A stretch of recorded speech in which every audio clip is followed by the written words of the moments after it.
बेंगलुरु में इन दिनों एक तशवीशनाक सूरत हाल है, क्योंकि मंकी कैप पहनने वाले चोरों का एक नया रुझान सामने आया है।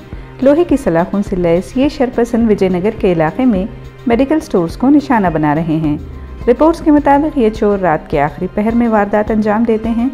ज़बरदस्ती ताले तोड़कर मेडिकल स्टोर्स में दाखिल होकर नकद वगैरह लूट ले जाते हैं।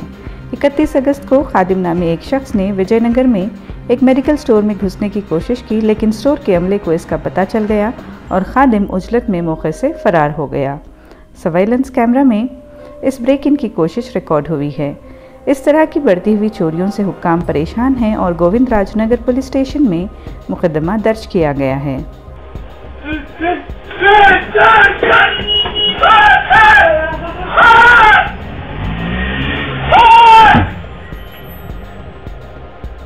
Hey,